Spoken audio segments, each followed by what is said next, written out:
자, 이제 오늘부터 재무지표 분석 강의를 한번 진행을 해보도록 하겠습니다. 자, 일단 회계가 뭔지를 먼저 좀 말씀드려 보도록 하겠습니다. 회계라는 부분들을 말씀을 드리면은 사람들 사실 표정이 별로 좋지가 않습니다. 회계라는 부분도 딱 얘기하게 되면은 사람들 머릿속에 어떤 이미지가 보통 많이 있느냐? 돈, 그리고 숫자, 계산, 이런 이미지들이 보통 사람들이 갖고 있는 회계에 대한 이미지입니다. 즉, 뭔가 재미없고, 뭔가 따분하고, 뭔가 까다로운 그런 이미지들이 보통 사람들이 갖고 있는 회계에 대한 이미지십니다. 근데 제가 오늘부터 말씀드리고자 하는 회계는요, 그런 복잡한 회계가 아닙니다. 그리고 저는 어떤 회계를 말씀드릴 거냐면은 정보 습득 차원에서 회계를 말씀드릴 겁니다. 이 회계라는 부분들을 크게 두 가지로 좀 생각해 보게 되면은 이 정보를 만드는 과정, 그리고 만들어진 정보를 해석하는 과정, 크게 두 가지로 구분이 될 수가 있습니다. 우리가 회계를 어려워하는 이유가 뭐냐? 바로 이 회계 데이터를 만드는 과정, 즉 정보를 생성하는 과정이 어려워서 그렇습니다. 실제 정보를 만드는 과정, 즉 뭐 회계팀이나 재무팀에서 해주시는 부분이죠. 그런 부분들은 솔직하게 말씀드리면 그렇게 쉬운 부분은 아닙니다. 일단 회계 기준에 대한 이해를 명확하게 해주셔야 되고요. 회사가 여러 가지 활동들을 하게 되면은 그런 활동들이 재무 데이터로 가공이 되고 만들어지는 과정에 대해서는 뭐 솔직히 회계사인 제가 생각을 해도 그렇게 쉬운 부분은 아니긴 합니다. 하지만 우리가 하고자 하는 회계는 그런 회계를 만드는 부분이 아닙니다. 그렇게 해서 만들어진 정보라는 부분들을 어떻게 이해하고 어떻게 해석하는지 그 부분에 대해서는요, 사실 크게 뭐 어려운 부분들이 아니고 좀 알아야 되는 기본적인 부분만 좀 파악을 하시게 되면은 그렇게 어렵지 않게 이해하실 수 있는 그런 부분이 될 수가 있습니다. 그래서 이제 저와 함께 회계 정보를 어떻게 이해하고 해석하는지, 즉 재무지표 분석을 어떻게 해야 되는지 그런 부분들을 한번 알아보도록 하겠습니다.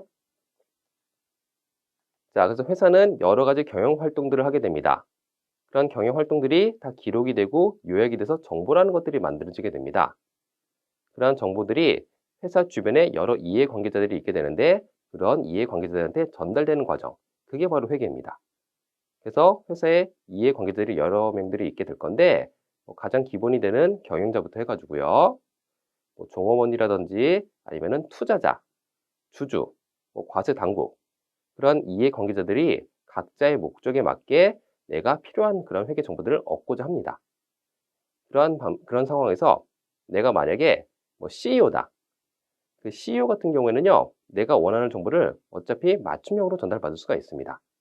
그분들이 뭔가 의사결정을 하기 위해서 필요한 정보가 있게 되면은 그거를 이제 회사의 뭐 회계팀이라든지 재무팀한테 요청을 하게 되면은 그분이 이해하기 좋게 자료를 가공해서 전달해 드려야 되겠죠.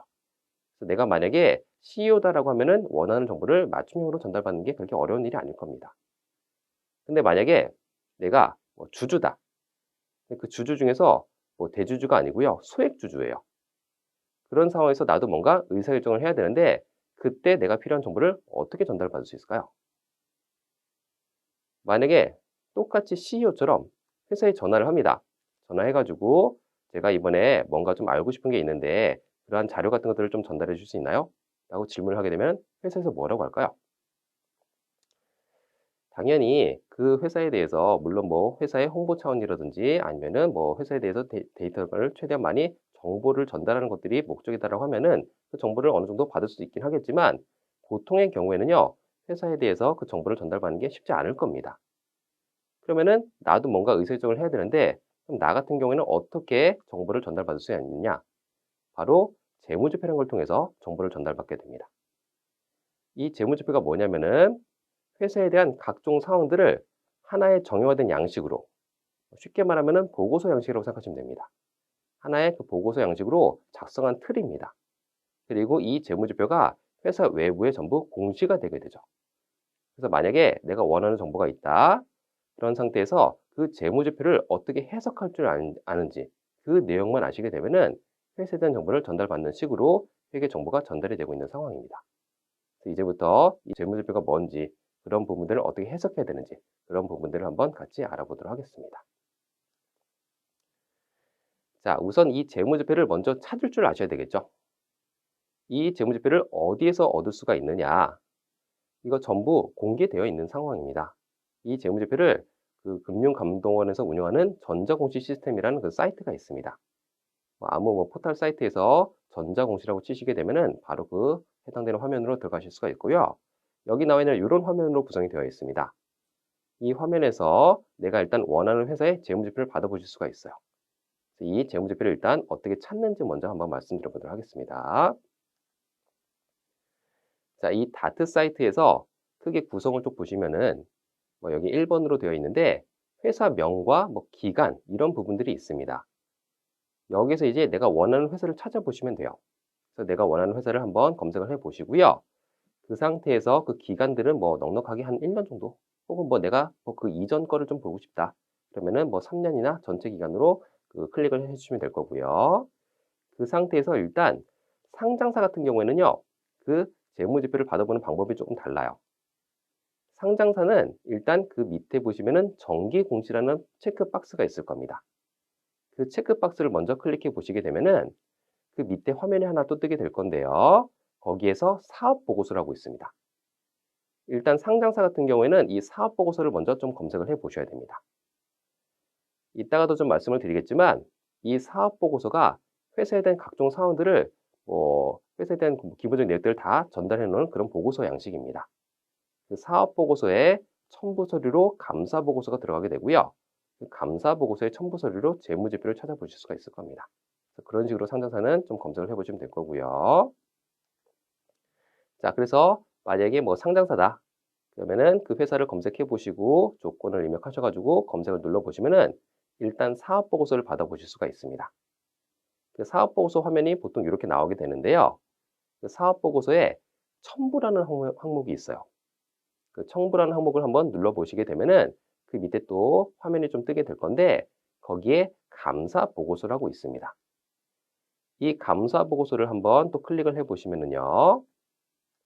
그 감사 보고서에 대해서 요런 화면을 또 보실 수가 있으실 겁니다.